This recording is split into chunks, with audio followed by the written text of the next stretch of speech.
Hello friends, after a brief delay, I'm back, and I must say, it's good to be back.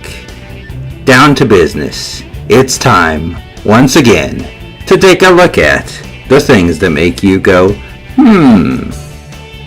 Okay, I've got a crazy one for you today.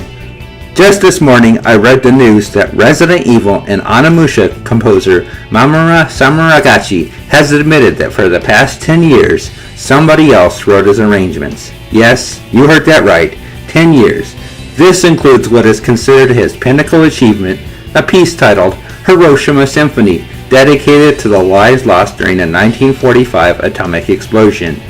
The news comes by way of Samuragochi's lawyer to the Japan Times, who said Samuragochi deeply regrets actions he called totally inexcusable. It has also been revealed that Samuragochi did not write a piece called Sonatina for Violin, which was featured at the Winter Olympics. Samuragochi is deaf and dubbed a modern Beethoven by Japanese media because of the hearing impairment condition he shares with the famous German composer. The 50-year-old composed the music for 1997's Resident Evil: The Director's Cut, and later worked on 2001's Onimusha Warlords. From there, the article goes on to say that he came forward to admit his actions after Japanese public broadcaster NHK aired a documentary featuring him touring the tsunami-affected regions of Japan, meeting survivors, and was shown composing a requiem for a little girl who lost her mother to the tsunami. NHK has since come forward to offer an apology for airing the documentary. Is that crazy or what? Overnight, a guy goes from being the Japanese Beethoven to the Japanese Milli Vanilli. And you have to ask yourself, what happened here? How does something like this happen? Because we're not talking about a song or two that barely got released. We're talking about 10 years worth of music from a famous composer that's been played worldwide, listened to worldwide, downloaded worldwide, even bought in stores. And we find out it's not even his?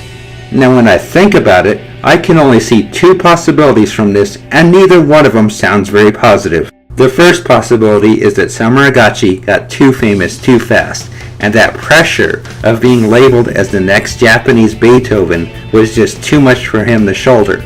So much so that he had to get help so that his music would continue to rise and he wouldn't feel like he was tapering off and had done his best work at the beginning. That possibility doesn't sound that bad. The second one, however, sounds even worse. The second and darker possibility is the Japanese media made Samuragochi.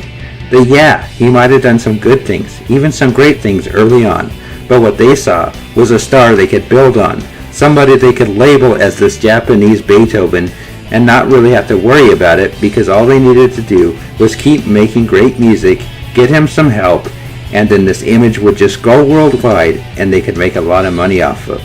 That one is what really scares me, because it's just a possibility that somebody out there would do such a thing. Neither one really sounds that good, in fact. And it just makes me wonder, are we going to have to worry about the validity of the music he did in the past? Do we have to worry about the Resident Evil and Onimusha music? Is that somebody else's work too? As always, we'll keep our eyes open and see what happens next. That's all for now. Peace out.